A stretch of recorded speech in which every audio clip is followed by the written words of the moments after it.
let's talk about another financing program we spoke about before, but once again, it was a while ago since the last time we spoke about it.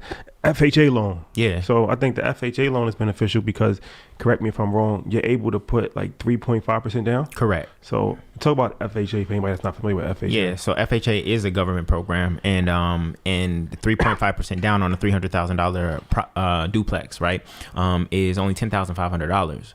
So what other business can you buy for $10,500 that is valued at $300,000, get financed for it within like 45 days, right, with minimal experience? What other business, and have it immediately cash flowing? There's no other business that you can buy for $300,000 like that quickly. And so this is why FHA is so powerful. So FHA typically requires about a 680 credit score to get qualified. It actually can go down, but if your credit score is below 680, then your interest rate or your down payment are going to increase on FHA.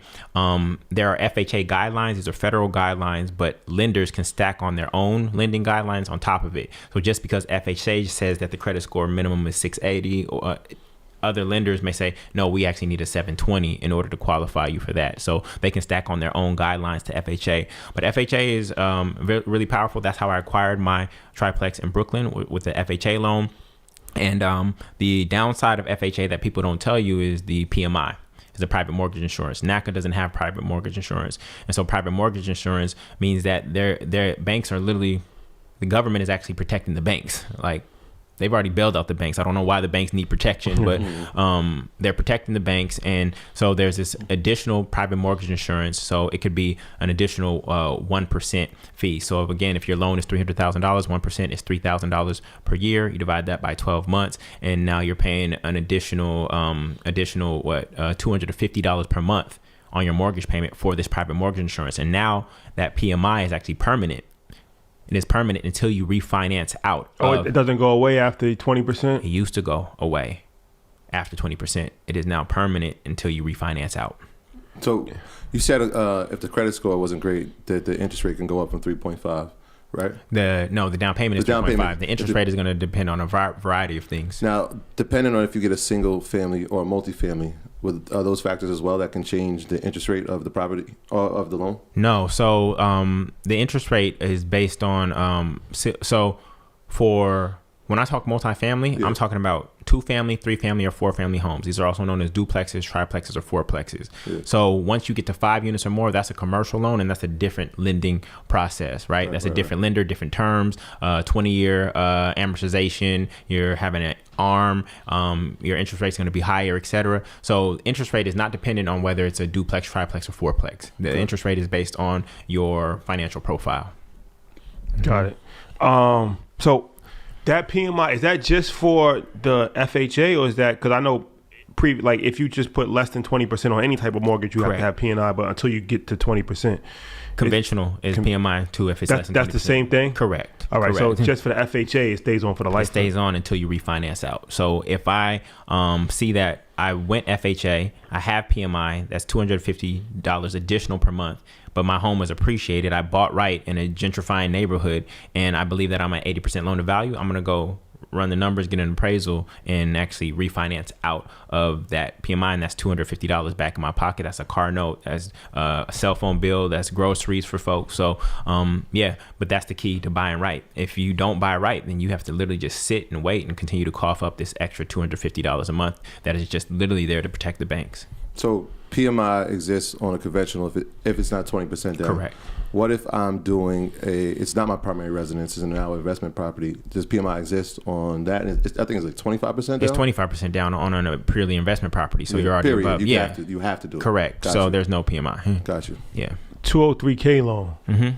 That, can you talk about that? Yeah. So 203K loan, FHA, same thing. But here's how it works. So they're going to give me my 3.5% down payment is going to be on the acquisition price plus the actual rehab. So if my acquisition price is $200 and the rehab is $100, then my down payment is still going to be $10,500. What's powerful about the 203K loan is that you're going to get a 203K consultant who guides you through some of the rehab process, and you're likely going to step into built-in equity because you took something that was run down, You put in 100,000 to it. It's now like a brand new home. So even though you have 300,000 in, you build equity. So now you're stepping into equity right out the gates. And that's one of the keys to buying right.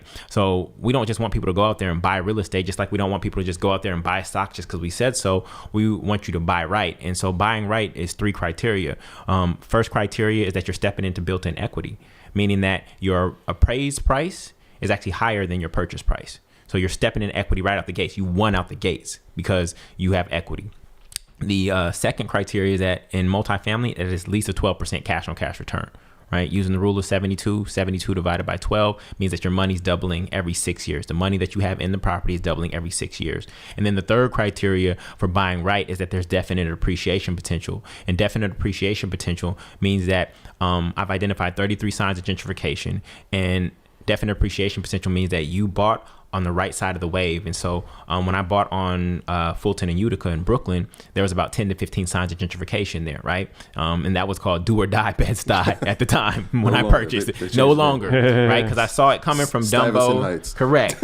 It was coming from, I saw the wave coming from Dumbo, right, to Fort Greene, Stuyvesant Heights, to Bed-Stuy. So I saw the wave. So I bought right here. I bought right here when the wave was here, and I've been able to ride that wave all the way through East New York. Yeah. So that's definite appreciation potential, because now that neighborhood has 30 of the 33 signs of gentrification. So every time a new sign is added, the equity is going up. All right, we got to go there. We have to go there. So there's 33 signs of gentrification. Yes, sir. Like, we like to see it. Like I used to say, like, yo, if you see a Starbucks, you see these Fortune 500 companies, you see new construction, you see new building. What are some of the signs that you're looking for in that list of signs of gentrification? Our favorite one is a white girl running at 9 p.m. through what used to be known as the hood with her earpods on and the Lululemon. You good to go. Check. You good to go.